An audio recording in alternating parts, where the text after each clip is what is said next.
और जो देश के लोग हैं, जो मंजन और साबुन खरीद रहा है आदमी अपने पैसे से, जिसके पास कोई सीसी अकाउंट नहीं है, जो दिखा नहीं सकता कंपनी अकाउंट में अपने खर्चे, वो बेचारा पिस रहा है। देखिए, टैक्स जो है लगभग 25% के आसपास है कॉर्पोरेट टैक्स विद सरचार्ज लगा करके। कंज्यूमर आइटम्स पे जबरदस्त टैक्स है, गाड़ियों पर जबरदस्त टैक्स है। तो 30 लाख की गाड़ी आती है, उसमें से जो है लगभग 12-13 लाख रुपए टैक्स में चला जाता है। और ये नीतियां कैसी अपना रहे हैं दिल्ली एनसीआर में, साहब हम 15 साल और 10 साल वाली गाड़ियां बंद कर देंगे। सब गाड़ियां लोगों को मजबूरी में बेचनी पड़ी, दोबारा गाड़ी लेगा, दोबारा आधा पैसा टैक्स में देगा, बाकी खर्चे इंश्योरेंस वगैरह का देगा ये व्यक्ति। तो ये जो नीतियां चल रही हैं, रोड इतने खतरनाक हैं, उनको ठीक नहीं करेंगे। जनता की गाड़ियों को इनको चाहिए एकदम नई होनी चाहिए। कफ सिरप बना दिया है, एक्सपायरी डेट आ गई है। जी, रोड्स की तो स्थिति ये है कि ये रोड्स ज्यादा दिन टिक नहीं पाएंगी। इनका विकास का मॉडल भी फेल है, इनका सामाजिक मॉडल फेल है, शिक्षा का मॉडल फेल है। तो डेमोक्रेसी के तो ये हाल है। हिंदू राष्ट्र के बहाने केवल सत्ता और संसाधन हमारे हाथ में आने चाहिए। और ये भी मैं आपको बता रहा हूँ कि जितने सत्ता संसाधन जितने इनके हाथ में आएंगे और देश पे कोई भारी मुसीबत आ गई तो सबसे पहले ये विदेश भागेंगे। आज भी इनका एक पैर विदेश में है, इसलिए फिर हम ही लोग बचेंगे देश को बचाने के लिए। तो इनका मॉडल है कि शिक्षा खत्म कर दो, चिकित्सा इनको मिलने मत दो, इनको 5 किलो अनाज पे निर्भर कर दो और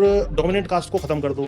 सेना भी इसी तरीके से हो जाएगी, दिखाओ हम बड़े राष्ट्रवादी हैं, बड़ा देश मजबूत हो गया, विश्वगुरु हो गया। लेकिन जब एक्चुअल परीक्षा आई तो आपने देखा कोई भी वहां पर नजर नहीं आ रहा है। तो ये जो मॉडल है ये चलने वाला मॉडल नहीं है। देश इस चीज को रियलाइज करे। बेरोजगारी बेतहाशा बढ़ी हुई है, देश में गरीबी बढ़ी हुई है और देश में कर्जा कितना बढ़ गया है। सारे प्रधानमंत्री नेहरू से लेकर के और मनमोहन सिंह तक 55 लाख करोड़ रुपए का कर्जा देश पर छोड़ के गए थे, वो लगभग 200 लाख करोड़ रुपया हो गया है।